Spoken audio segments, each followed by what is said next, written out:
Mga kababayan, nakakatakot ito. Ito na.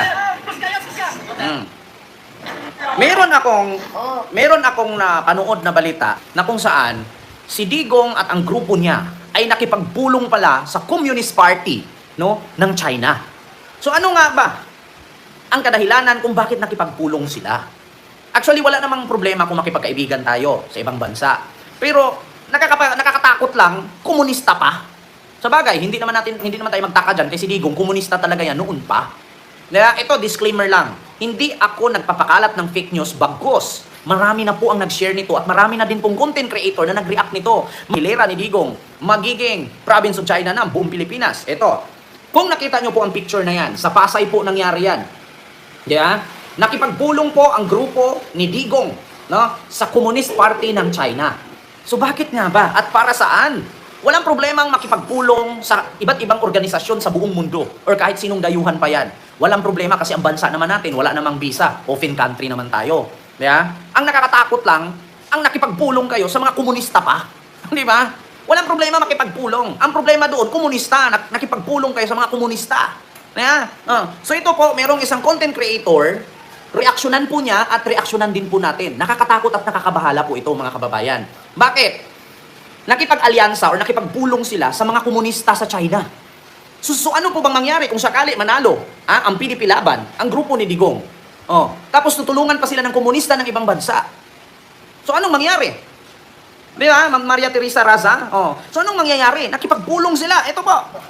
Yung mga DDS dyan, na kung makaakusa, particularly si Baduy ba yun? Si Baduy daw. Kung maka-red tag sa mga, para bang, ang daming NPA dito na dapat lipulin. Na without the aid of statistics kung ilan na nga lang ang bilang daw ng NPA. Because almost all municipalities in the Philippines. Ayan. May nagpalipad. Ma'am Cecil Nigishi, 800 yen. Super sticker. Thank you so much po, Ma'am John, sa Japan. Ito pa.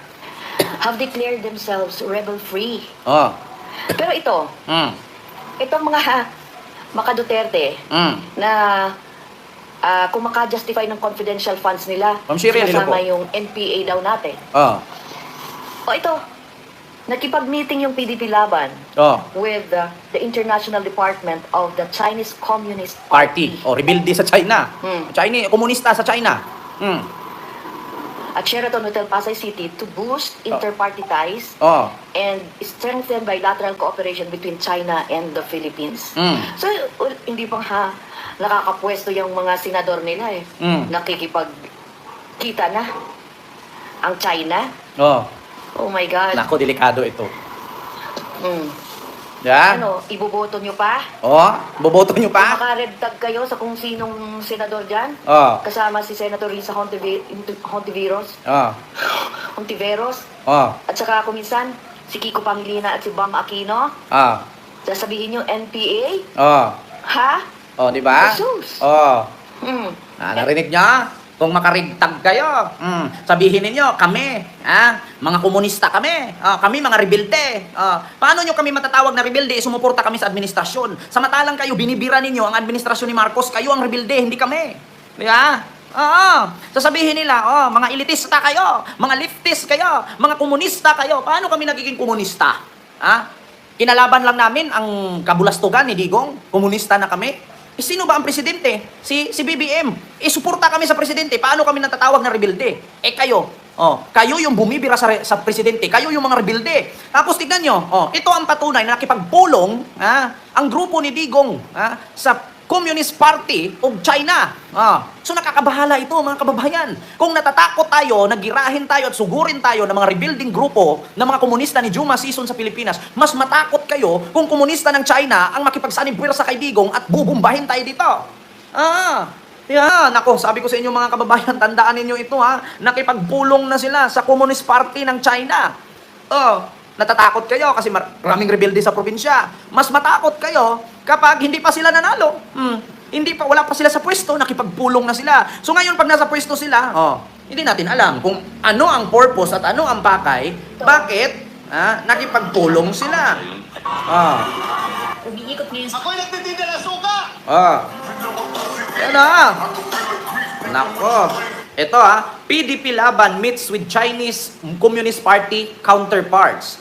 PDP Laban recently met with the International Department of the Communist Party or CCP at Sheraton Hotel, Pasay City to boost inter-party ties and strengthen bilateral cooperation between China and the Philippines. Alongside party officials from both PDP Laban and CCP, Rodrigo Duterte, PDP Laban chairman, and former Philippine President attended the meeting through video conference.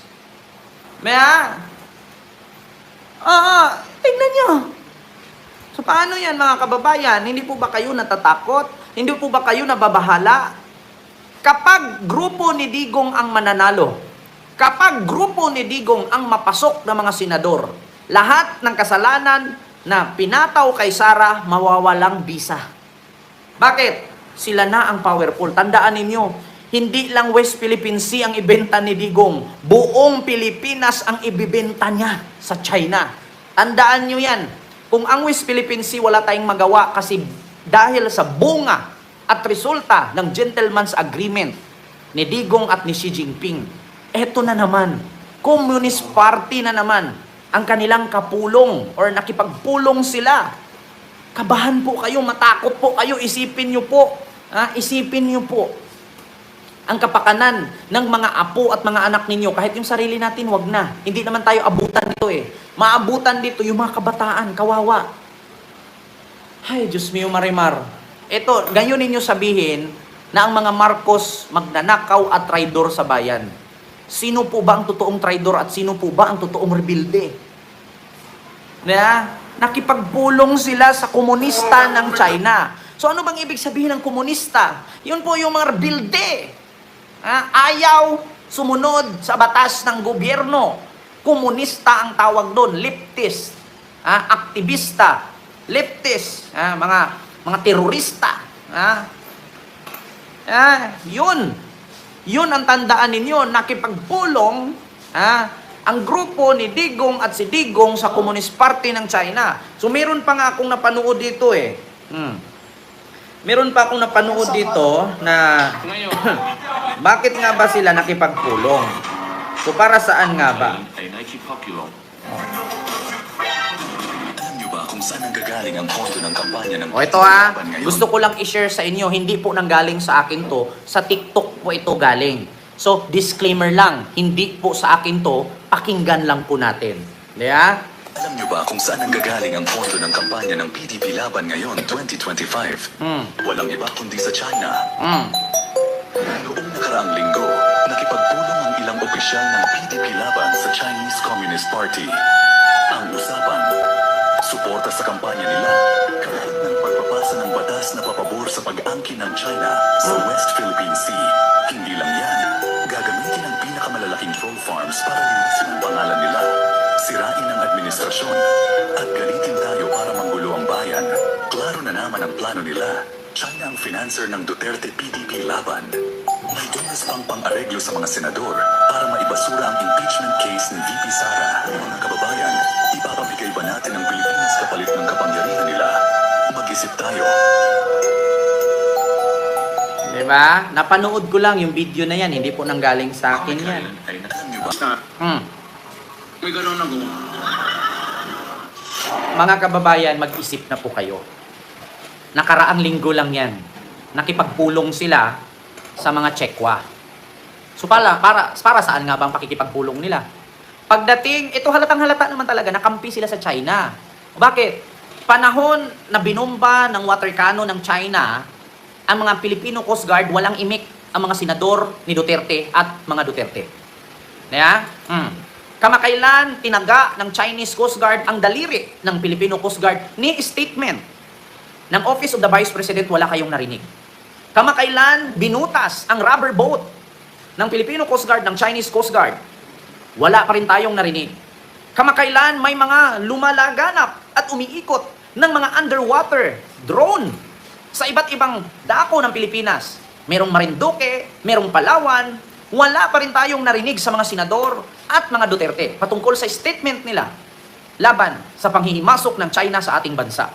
Kamakailan lang din binalita ilang espiya ang hinuli ng administrasyon ni Marcos na ang sabi nila, wala daw ginawa si BBM, weak leader, tamad, bangag, adik, pero may nahuli na mga Chinese spy.